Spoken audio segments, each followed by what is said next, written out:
반갑습니다. 이 시간도 온라인으로지만 기억하고 함께 예배 자리에 나오신 모든 성도님들을 주님의 이름으로 환영하고 축복합니다. 이 시간에 함께 우리가 나눌 하나님의 말씀 함께 보도록 하겠습니다. 오늘 하나님께서 주신 말씀은 베드로전서 5장 7절에서 14절 끝절까지의 말씀입니다. 베드로전서 5장 7절에서 14절의 하나님 말씀을 함께 있는 자리에서 읽도록 하겠습니다. 너희 염려를 다 주께 맡기라. 이는 그가 너희를 돌보심이라. 근신하라 깨어라. 너희 대적마귀가 오는 사자같이 두루다니며 삼킬 자를 찾나니 너희는 믿음을 굳건하게 하여 그를 대적하라. 이는 세상에 있는 너희 형제들도 동일한 고난을 당하는 줄을 알미라. 모든 은혜의 하나님 곧 그리스도 안에서 너희를 부르사 자기의 영원한 영광에 들어가게 하시니가 잠깐 고난을 당한 너희를 친히 온전하게 하시며 굳건하게 하시며 강하게 하시며 더를 견고하게 하시리라. 권능이 세세 무궁하도록 그에게 있을지어다. 아멘.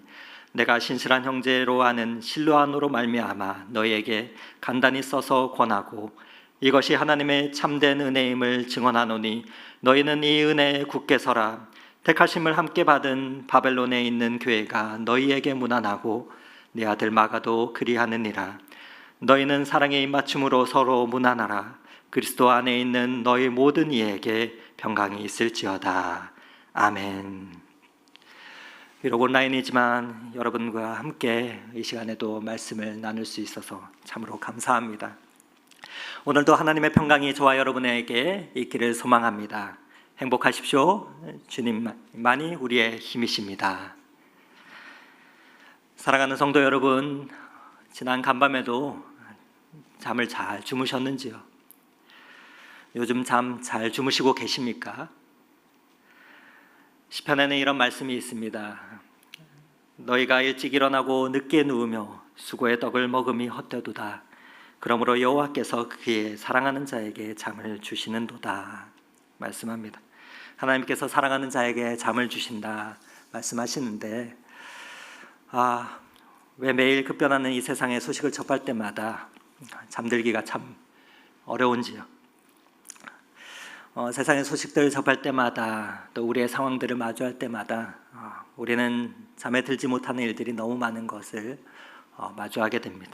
끝이 안 보이는 이 코로나나 또 그 가운데서 심신이 지쳐가고 또 오랜 시간 긴 장마나 또 계속해서 올라오는 태풍들로 인해서 얼마나 힘드신지, 또 전혀 다르게 바뀌어버린 교육의 환경 속에서 집에서의 학부모나 또 학생들이나 어떻습니까? 잠을 자려고 누워도 수없이 많은 생각에 쉽사리 잠에 들기가 어려운 요즘입니다. 하지만 우리에게 잠만큼 하나님께 우리의 삶을 내어드리고 맡기는 시간은 없다 하는 생각을 하게 됩니다. 우리의 자아는 내가 원하는 일들이 착착 순조롭게 진행되어 나가기를 바랍니다.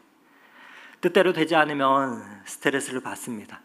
또 때로는 분노감과 허탈감에 빠지기도 합니다. 마음대로 되지 않으면 우울증에 빠져서 또 힘이 축 늘어지기도 합니다. 내가 원하는 대로 되어야 내 인생이 성공하는 것이라 믿기 때문이죠. 그래서 오늘날 현대인들은 무엇을 입을까, 무엇을 먹을까 노심초사하며 또 잠도 자지 아니하고 열심히 일을 합니다. 또 공부를 합니다. 그렇게 열심히 살아갑니다. 그런데 이런 상황과 환경 가운데 우리의 영과 혼과 육은 어떠하신지요? 우리의 인생이 내가 의도하고 원하는 방향으로 이루어지는 것이고 또 내가 쏘아 올린 그 열정이 빚어낸 결과물일까요? 잠을 생각해 보면 생명의 원리는 그렇지 않은 것 같습니다. 의학적으로 잠은 몸의 모든 활동들이 거의 정지된 상태를 말하죠. 의식이나 반응 또 감각이 정지된 그런 휴식의 상태입니다. 그런데 참으로 신기하게도 우리의 몸은 하루에 24시간 중에 6시간에서 8시간이든 모든 그 일정한 시간이 생명의 활동이 정지된 것과 같은 그 무방비의 상태로 나의 의도와 행위가 멈춰버린 그 상태에 놓이게 된다는 것입니다.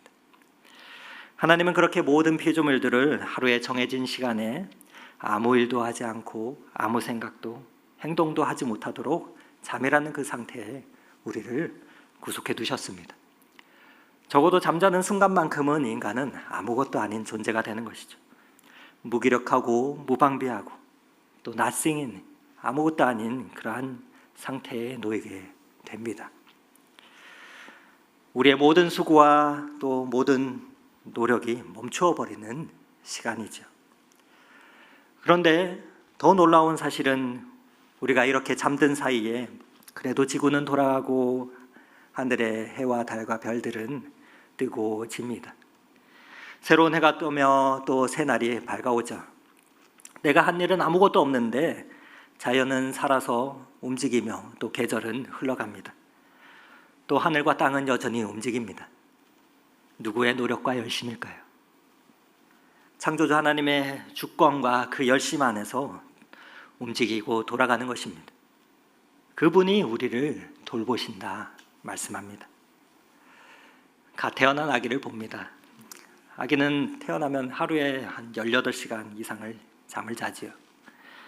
그 자는 시간을 통해서 몸이 자라는 것을 봅니다. 완벽한 맡김 그 자체입니다.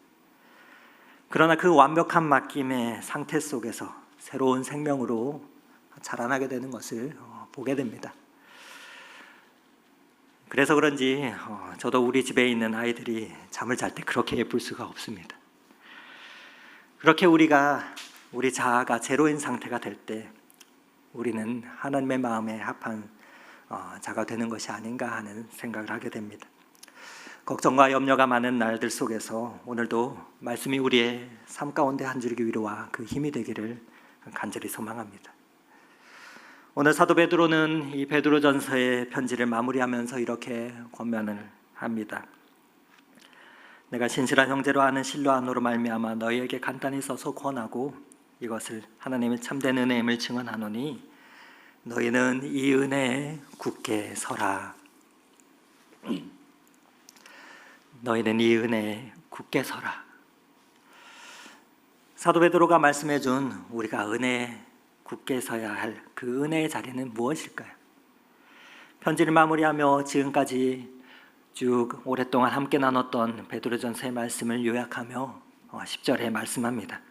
10절 말씀 함께 읽겠습니다. 모든 은혜의 하나님 곧 그리스도 안에서 너희를 부르사 자기의 영원한 영광에 들어가게 하시니가 잠깐 고난을 당한 너희를 친히 온전하게 하시며 굳건하게 하시며 강하게 하시며 더를 견고하게 하시리라. 아멘.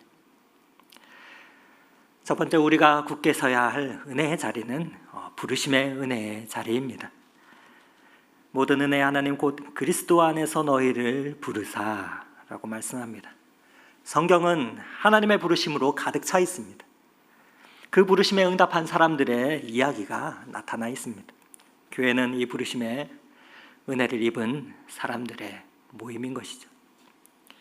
로마서 1장 7절에 6절에 그래서 너희도 그들 중에서 예수 그리스도의 것으로 부름을 받는 자니라 라고 말씀합니다. 아무런 자격이 없는 우리가 그 하나님의 은혜로 부르심을 받았습니다. 예수 그리스도의 것으로 하나님의 자녀가 되는 은혜를 입었죠. 그렇게 이 시간 기억하며 함께 예배의 자리에 나와 우리가 하나님을 아빠 아버지라 고백할 수 있는 것입니다. 우리가 굳게 서야 할 또 은혜의 자리가 무엇입니까? 그것은 구원의 은혜의 자리입니다. 너희를 부르사 자기의 영원한 영광에 들어가게 하시니가 우리를 부르셨다 말씀합니다. 우리를 부르신 목적이 자기의 영원한 영광에 들어가게 하기 위해서 우리를 불렀다 말씀합니다. 바로 그리스도 예수와 함께 주 안에서 누리게 될 그 구원의 은혜를 말씀하는 것이죠. 디모데후서 2장 10절에 그래서 내가 택함 받은 자들을 위하여 모든 것을 참음은 그들도 그리스도 예수 안에 있는 구원을 영원한 영광과 함께 받게 하려 함이라 라고 말하고 있습니다. 많은 사람들은 세상에서 잠깐 있다 사라질 그 영광에 모든 것을 겁니다. 그러나 이 세상에서 영원한 영광은 없습니다. 세상에서의 영광은 영원하지가 않습니다. 그러나 역사 속에서 마주하게 됩니다. 하나님의 나라는 영원하심을 발견하게 되죠. 그래서 성경은 이렇게 말씀합니다. 그러므로 모든 육체는 불과 같고 그 모든 영광은 불의 꽃과 같으니 불은 마르고 꽃은 떨어지되 오직 주의 말씀은 세세토록 있도다 말씀합니다. 세 번째, 우리가 굳게 서야 할 은혜의 자리는 어디일까요? 고난의 은혜의 자리입니다. 10절 말씀에 계속해서 말씀합니다. 잠깐 고난을 당한 너희를 친히 온전하게 하시며 굳건하게 하시며 강하게 하시며 터를 견고하게 하시리라. 우리는 부르심의 은혜를 받았고 또 장차 영원한 영광을 누리게 됩니다. 구원하심의 은혜를 받았습니다. 그런데 지금 우리가 살아가는 이 땅은 필연적으로 그 가운데 고난을 마주하게 됩니다. 그런데 왜 고난이 은혜일까요? 하나님의 뜻을 따라 부르심을 입은 자들은 모든 것이 협력하여 선을 이루기 때문입니다. 여러분, 성도에게 있어서 고난이 어떻게 은혜가 될 수 있을까요? 먼저는 영광은 영원하지만 고난은 잠깐이기 때문에 그렇습니다.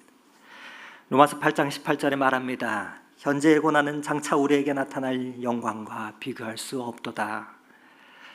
고통의 끝이 안 보일 때 사람들은 낙심합니다. 또 자포자기하게 됩니다. 그러나 성도의 고난은 끝이 막힌 동굴이 아니라 끝이 있는 터널입니다. 터널을 걸으면서 긴 터널은 깊이 들어가면 들어갈수록 점점 더 어두워지죠. 그러나 그 터널 끝에서 맞이하게 되는 빛은 어떠한 터널보다도 더욱더 밝게 느껴짐을 보게 됩니다. 이처럼 성도의 고난은 우리에게 약속하신 장차 나타날 영광과 비교할 수 없는 것입니다. 두 번째로 고난이 가져다주는 유익 때문입니다. 사도 베드로는 오늘 10절 말씀에 고난의 유익을 4가지 동사로 말하고 있습니다. 첫 번째는 온전하게 하시며 라고 말합니다. 고난은 우리를 온전케 한다 라고 말씀합니다. 시편 기자도 119편에 그래서 고난당하는 것이 내게 유익이라 이로 말미암아 내가 주의 율례를 배웠다 라고 말씀하시죠. 두 번째 사용했던 단어는 굳건하게 하시며 라고 말씀합니다. 고난은 우리를 굳건하게 한다 라고 사도 베드로는 말을 합니다. 참으로 이상한 거는 편안할 때보다도 고난 때 우리는 주님을 더욱더 찾게 되고 많이 만난 사람들을 보게 됩니다. 고난은 그렇게 느슨했던 우리의 신앙을 튼튼하게 고정시켜 줍니다. 강하게 하시며, 고난은 성도를 강하게 한다라고 말합니다. 우리는 훈련을 싫어하죠. 그러나 훈련을 통해서 강하게 근육이 생깁니다. 성도를 하나님께서 강하게 세우시는 그 방편인 것이죠. 그래서 그 과정을 다 통과하고 났을 때 욥은 이렇게 얘기합니다. 나의 가는 길을 그가 아시나니 그가 나를 단련하신 후에 내가 순금같이 나을 것이다 라고 고백하는 것이죠. 네 번째로 터를 견고하게 하시리라 라고 말씀합니다. 집을 세우려면 그 기초가 가장 중요하죠. 고난을 통해서 예수 그리스도의 반석 위에 든든한 신앙을 집을 지으신다라고 말합니다. 그래서 예수님도 마태복음 7장에 누구든지 내 이 말을 듣고 행하는 자는 그 집을 반석 위에 지은 사람 같으니 비가 오고 창수가 내리고 바람이 불어도 그 집이 부딪히되 무너지지 아니한다라고 말합니다. 고난은 우리의 터를 견고하게 합니다.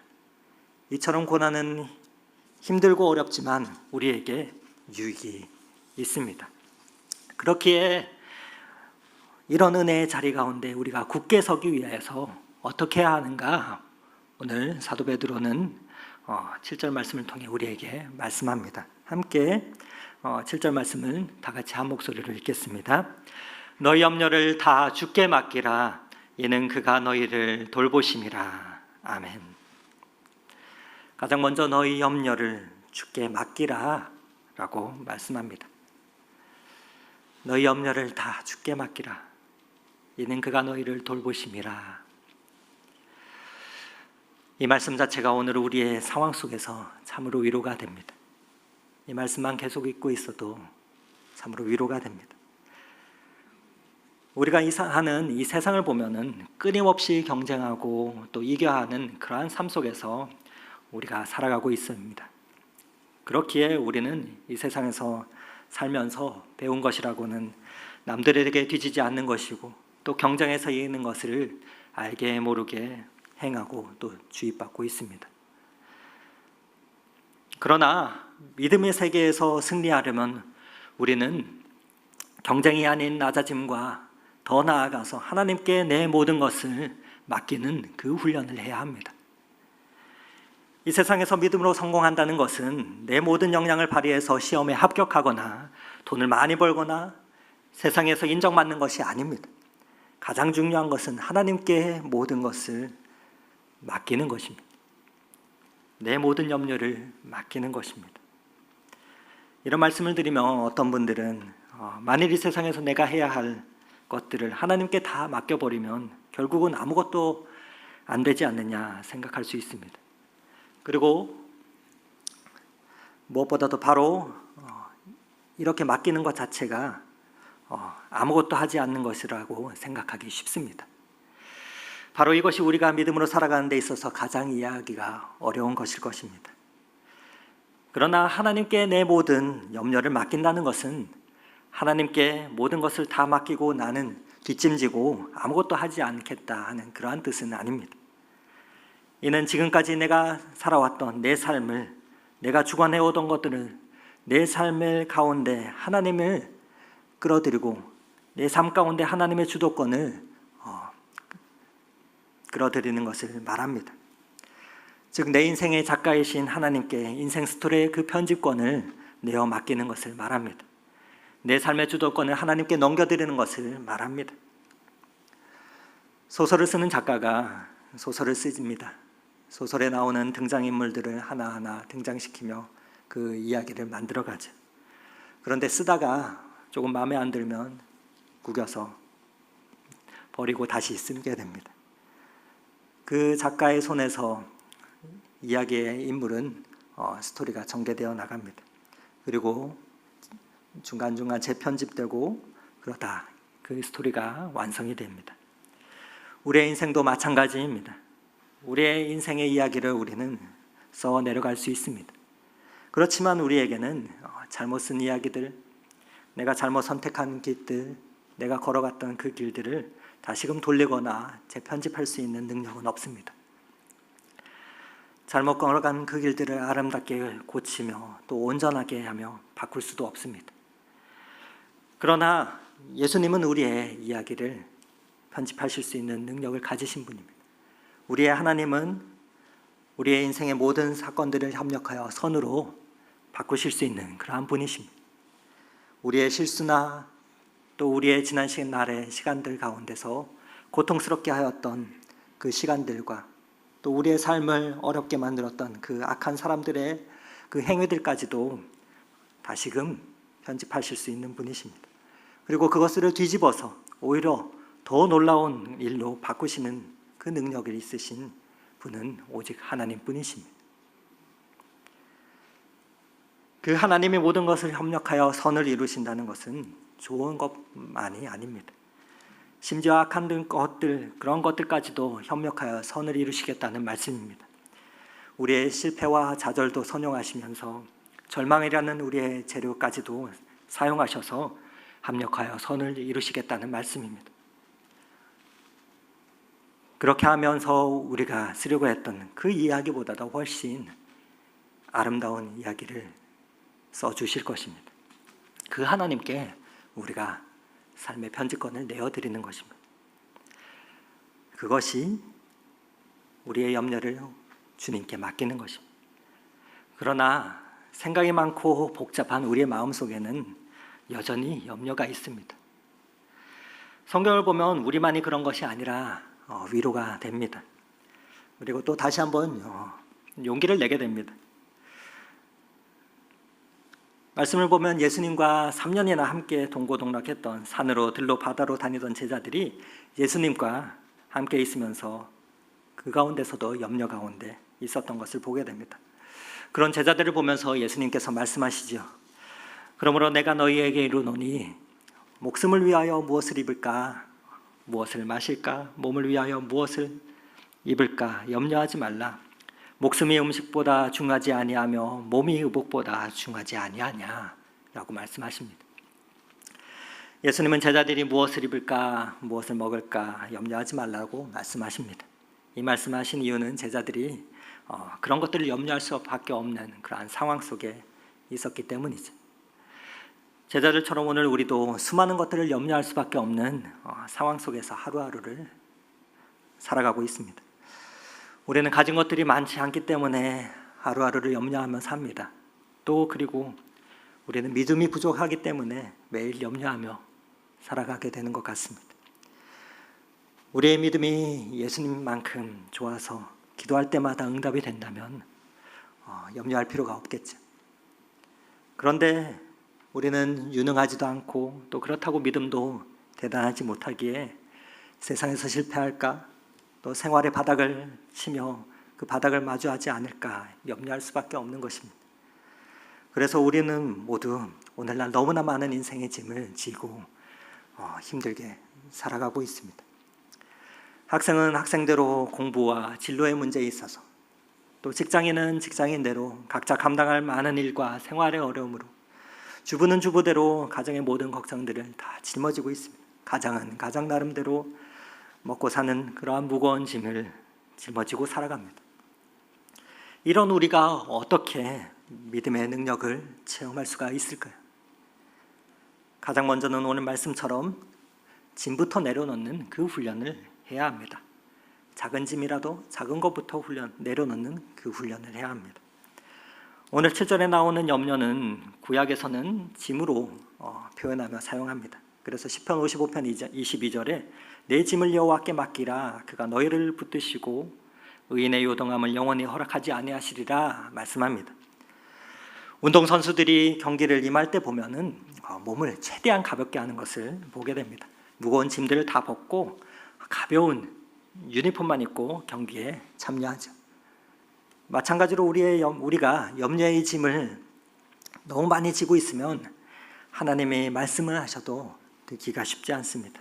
움직이기가 쉽지 않습니다. 잘 들리지 않습니다.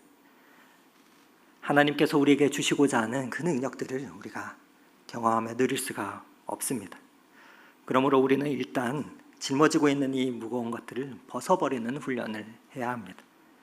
무거운 짐을 벗는데 우리가 기억해야 할 세 가지를 말씀드리기 원합니다.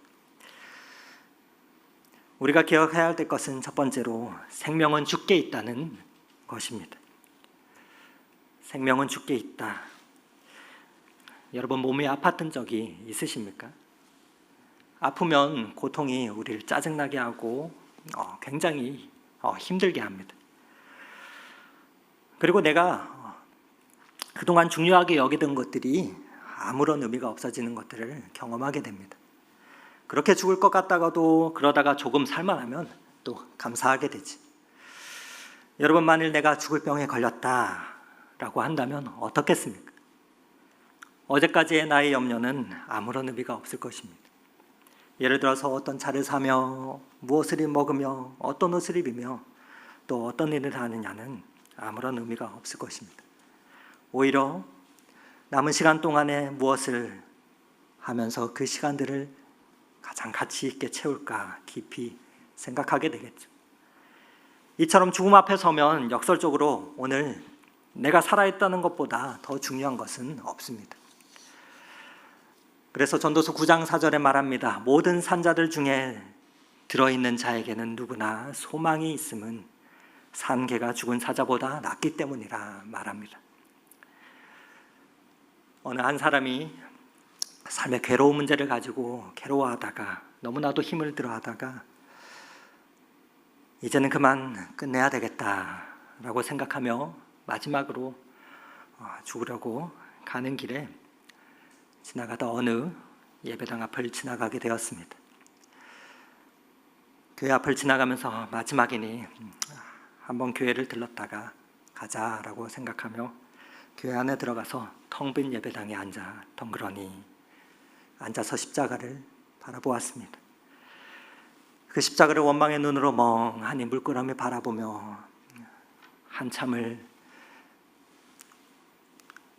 죽겠다, 죽겠다, 죽겠다 중얼거리며 또 기도하며 십자가를 바라보는 어느 순간 죽겠다, 죽겠다 하다가 입이 꼬여서 죽게 있다, 죽게 있다, 죽게 있다 라고 말하는 모습을 발견하게 됩니다. 그 순간 그렇지, 내 삶이 주님께 있지, 아직 하나님께서 내 생명을 거두어 가시지 않으셨는데 나는 왜 이러고 있는가 하며 다시 일어서 집으로 돌아갔습니다. 죽을 것 같은 염려가 우리의 삶을 짓누르고 우리 인생의 염려와 또 무거운 삶의 짐이 버겁게 다가올 때마다 우리는 기억해야 합니다. 죽을 것 같지만 아직 죽지 않았습니다. 모든 산자 중에 들어있는 자에게 누구나 소망이 있음은 그 소망이 아직 있는 것입니다. 고통 속에서 아직은 살아있습니다. 우리가 짐을 내려놓기 위해 할 말은 그렇습니다. 이 모든 것이 주께 있습니다 하는 그 고백을 할 때 생명이 있는 한 우리에게는 사명이 있다는 것을 깨닫게 됩니다. 그래서 시편 기자도 이렇게 말하지요. 여호와의 구원을 노래하면서 내가 죽지 않고 살아서 여호와께서 하신 일을 선포하리라. 아직 내게 생명을 주신 이유는 죽지 않고 살아서 여호와의 하신 일을 이 땅에 선포하라고 생명을 주신 것임을 기억하는 것입니다. 이 사실을 기억할 때 우리는 우리의 무거운 짐을 주님께 맡길 수가 있습니다. 그리고 두 번째 기억할 것은 하나님은 실수가 없으시다는 것을 믿는 것입니다. 하나님은 실수가 없으신 전능자이시죠. 이를 고백하고 우리가 믿을 때 우리는 그분께 우리의 삶을 내어드릴 수가 있습니다. 1932년에 미국의 미시시피 시골에 한 교회를 섬기는 목사님이 계셨습니다. 아내와 3명의 어린 자녀를 둔 목사님이셨는데 사모님께서 4번째 아이를 임신했지만 출산의 시기가 되었을 때 합병증이 생겨서 사모님과 아기가 모두 사망하게 됩니다. 그렇게 저와 자식이 하늘나라로 가고 장례식이 열렸습니다.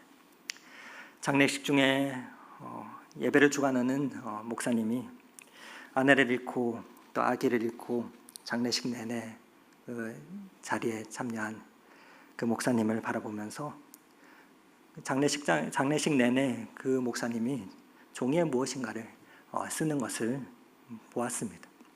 장례식이 마치고 예배 후에 장례를 주관했던 이 목사님이 그에게 다가와서 물었습니다. 목사님, 장례식 내내 무엇인가 끄적이시던데 무엇을 그리 쓰셨는지요? 하니까 이 목사님이 그가 방금 쓴 그 종이를 이 목사님에게 건네주었습니다. 그 종이에는 이렇게 적혀 있었습니다. 하나님은 실수하지 않으신다. He makes no mistake. 하나님은 실수하지 않으신다 라는 시가 적혀 있었습니다. 내가 걷는 이 길이 혹 굽어도는 수가 있어도 내 심장이 울렁이고 가슴 아파도 내 마음속으로 여전히 기뻐하는 까닭은 하나님은 실수하지 않으심일세. 내가 세운 계획이 혹 빗나갈지 모르며 나의 희망이 덧없이 쓰러질 수 있지만 나 여전히 인도하시는 주님을 신뢰하는 까닭은 주께서 내가 가야 할 길을 잘 아심일세. 어두운 밤 어둠이 깊어 다시는 날이 밝지 않을 것 같아 보여도 내 신앙을 부여잡고 주님께 모든 것을 맡기리니 하나님을 내가 믿음일세. 지금은 내가 볼 수 없는 것이 너무 많아서 너무 멀리 가물가물아른거려도 운명이여 오라 나 두려워 아니하리 만사를 주님께 내어 맡기리. 차츰차츰 안개는 거치고 하나님 지으신 빛이 뚜렷이 보이리라. 가는 길이 온통 어둡게만 보여도 하나님은 실수하지 않으신다네. 바로 1932년 A.M. 오버톤이라는 목사님이 작사하신 시입니다. 이 시를 처음 접한 최용덕 찬양 사역자가 이 시에 곡을 붙여서 찬송을 만듭니다. 그 찬송이 우리 찬미예수로 우리나라 초창기 복음성가의 기초를 다지셨던 분인데, 그 곡이 바로 하나님은 실수하지 않으신다네 라는 찬양입니다. 최용덕 찬양 사역자 그 또한 건강 문제로 한참 사역을 하다 하루아침에 그 사역을 내려놓고 시골로 들어가 요양을 하고 있었습니다. 또 6년간이나 뇌종양암으로 투병하던 그 딸을 먼저 천국으로 보내면서 말할 수 없는 아픔이 컸지만 이 모든 것이 하나님께서 움직이시는 그 고백을 하면서 결코 하나님을 원망하지 않았습니다. 고난이 깊다는 것은 내가 통제할 수 있는 것이 거의 없다는 말입니다. 아무것도 할 수 없고 철저히 무능력한 존재로 떨어질 때도 우리는 하나님께서 살아계심을 믿어야 합니다. 그리고 하나님은 실수가 없으시다는 것을 고백해야 합니다. 하나님은 여전히 나를 사랑하시며 인도하시는 것을 고백할 때 우리는 비로소 하나님께 우리의 모든 짐을 내어 맡길 수가 있습니다. 우리는 내일을 계획하고 또 어떻게 흘러갈지를 알고 싶어 합니다. 하지만 시간은 불투명하게 흘러가고 모호하게 속절없이 흐릅니다. 그렇다고 우리가 절망해야 할까요? 아닙니다. 성도는 소망의 사람들이기 때문입니다. 우리는 모든 것이 합력하여 선을 이루게 하시는 그 하나님을 믿는 자들이기 때문입니다. 그렇기에 하나님께서는 또한 고난 가운데 있는 지체들을 위해서 교회라는 믿음의 공동체를 예배하신 것이지요. 세 번째로 우리가 기억해야 할 것은 하나님은 어제나 오늘이나 내일이나 동일하신 영원하신 분임을 믿는 것입니다. 영원하신 하나님을 만날 때 비로소 내 모든 무거운 짐을 그분께 내려놓을 수 있기 때문입니다. 우리가 내려놓아야 할 짐은 현재의 짐만이 아닙니다. 내 과거와 미래의 짐 모두를 내어드려야 합니다. 모든 사람들은 무언가 걱정을 많이 하죠. 형태가 다르다 뿐이고 정도의 차이가 있다 뿐입니다. 현재의 짐도 버거운데 과거와 미래의 짐까지 끌어다가 살아가는 것들을 보게 됩니다. 우리의 과거의 실패와 불행했던 경험들, 그것들은 우리를 무기력하게 합니다. 그 가운데 아파하고 고통스러워합니다. 그리고 또 무엇보다도 미래의 무거운 짐들을 미리 짊어지고 또한 살아갑니다. 앞으로 내 인생이 어떻게 될까 모르고 또 길이 열리지 않아서 불안해하며 염려합니다. 그러나 이것조차도 우리는 우리 주님 앞에 다 벗어버려야 합니다. 물론 이것이 쉬운 것은 아니지만 우리는 하나님 앞에 이 모든 것들을 내어 맡겨야 합니다. 우리는 고난을 통해서 지금껏 나의 것이라 생각했던 수많은 것들이 하나님의 것임을 알게 됩니다. 우리는 고난을 통해서 우리의 연약함을 깨닫게 됩니다. 또 그리고 그 가운데서 우리는 하나님을 의지하는 법을 배우게 됩니다. 그리할 때 우리는 믿음의 능력을 체험하고 은혜의 자리에 굳건히 설 수 있는 것이죠. 그때야 비로소 고난은 은혜의 자리가 되는 것입니다. 은혜의 자리에 굳건히 서기 위해서 우리 염려를 주님께 맡겨야 합니다. 염려가 불평이나 원망이나 분노가 되지 않게 해야 합니다. 염려로 인해서 제가 우리의 마음에 싹트지 않게 해야 합니다. 코로나 상황이 길어지며 코로나 블루와 우울증과 갈등과 불화가 증가하고 있는 것을 보게 됩니다. 사회를 보면 누군가 툭 하나 건드리면 폭발할 것 같습니다. 그러나 이러한 때에도 단순하지만 작은 것부터 우리의 감사의 제목을 찾아보기 원합니다. 너희 염려를 다 주께 맡기라. 그가 너희를 돌보심이라. 오늘 이 말씀처럼 주님의 돌보심의 항목들을 우리가 세워봅시다. 그것이 바로 은혜에 굳게 서기 위해 사도 베드로가 했던 신앙의 지혜입니다. 이 말씀처럼 우리의 무거운 짐을 주님께 벗고 믿음의 능력을 체험하는 저와 여러분이 되기를 원합니다. 8절 9절 말씀을 함께 읽겠습니다. 근심하라 깨어라 너희 대적마귀가 오는 사자같이 두루 다니며 산길자를 찾나니 너희는 믿음을 굳건하게 하여 그를 대적하라. 이는 세상에 있는 너희 형제들도 동일한 고난을 당하는 줄을 알미라. 은혜의 자리에 굳건히 서기 위해서 사도 베드로는 또한 마귀를 대적하라 말합니다. 성도의 은혜의 자리를 넘어뜨리라 하는 그 사단과 맞서라라고 얘기합니다. 마귀를 대적한다는 것은 특별히 주문을 외우거나 귀신을 대항하는 어떠한 말을 하는 것이 아닙니다. 건강한 신앙 안에서 거하는 것이고 바로 하나님의 말씀 앞에서 그 진리에 순종하는 것을 말합니다. 몇 년 전이었습니다. 일을 하고 있는데 어느 날 갑자기 아버지에게서 전화가 와서 들어야 너 괜찮냐 하고 갑자기 다급한 목소리로 물으시는 것이었습니다.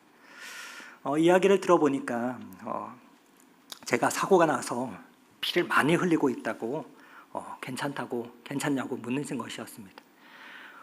어느 누가 전화해서 제가 다쳐서 피를 많이 흘리고 있는데 병원인데 빨리 수술을 해야 되는데 돈을 보내야 한다고 전화하셨던 것이었습니다.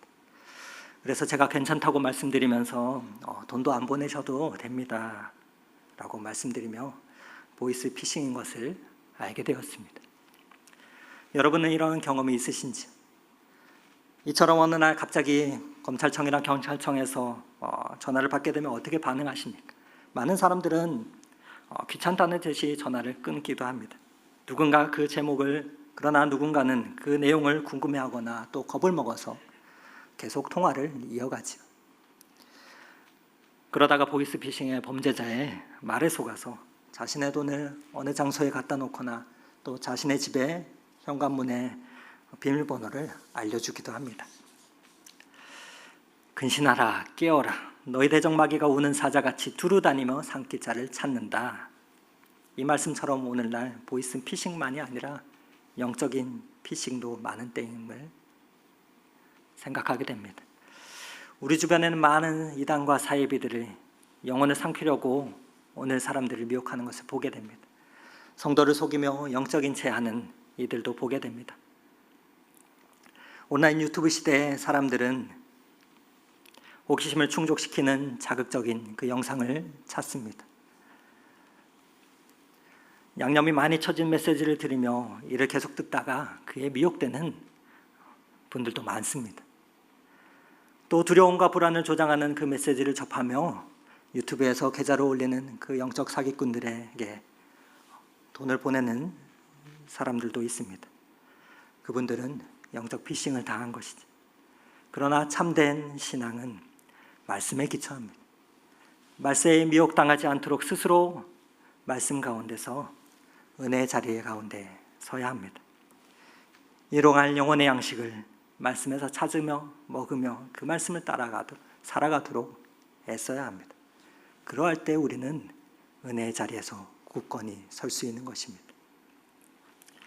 마지막으로 은혜의 자리에 굳건히 서기 위해서 우리가 어떻게 해야 하는가? 13절과 14절에 이렇게 말합니다. 택하심을 함께 받은 바벨론에 있는 교회가 너희에게 문안하고 내 아들 마가도 그리하느니라.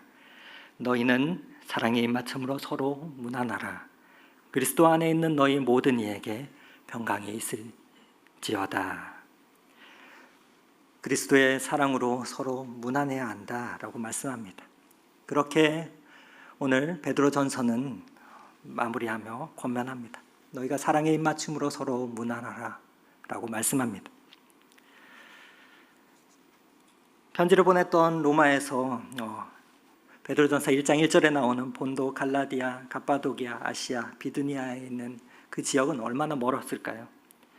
약 3천여 킬로를 걸어가야 되는데 그렇게 멀리 떨어진 성도들에게 문안을 하며 편지를 쓰고 있습니다. 그리스도 안에 있는 너희 모든 이에게 평강이 있을지어다.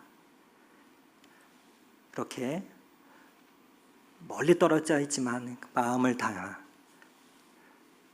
평강을 전하고 있음을 보게 됩니다. 오늘도 예배하는 이 말씀을 들으시는 모든 성도님들 가운데 주님의 평강이 있기를 간절히 소망합니다. 그 문안의 인사와 그 사랑의 인사가 성도 간에 있어야 합니다. 이 말씀을 보면서 생각하게 되었습니다. 얼마나 우리가 진정으로 서로 사랑하며 문안을 나누고 있는가. 함께 그리스도의 평강을 구해야 하는데 세상의 많은 형제들이 동일한 고난을 당한다고 말씀하시는데 여전히 나는 나만의 아내를 구하고 있지 않는가 생각해 보게 되었습니다. 그러면서 영적인 전쟁터에서 영적 전우회를 나누며 그렇게 서로의 안부를 묻고 기도할 때 우리는 온전한 사랑의 공동체를 경험하며 은혜의 자리 가운데 굳게 서게 됨을 발견하게 되었습니다. 그렇게 저와 여러분이 그 사랑의 문안을 서로 나누는 하나님의 백성들이 다 되기를 소망합니다. 주님의 몸이요 교회인 성도 여러분, 세상이 어두울수록 빛은 더 밝게 빛나게 됩니다. 참된 복음은 교회를 더 교회되게 합니다. 그리고 신실한 성도들은 고난 중에도 일어납니다. 모든 은혜 하나님 곧 그리스도에게 참된 생명과 소망이 있기 때문입니다. 그 소망과 생명을 소유하며 오늘을 살아가시는 우리 성도님들이 다 되실 수 있기를 오늘 이 말씀 의지하여 축원을 드립니다.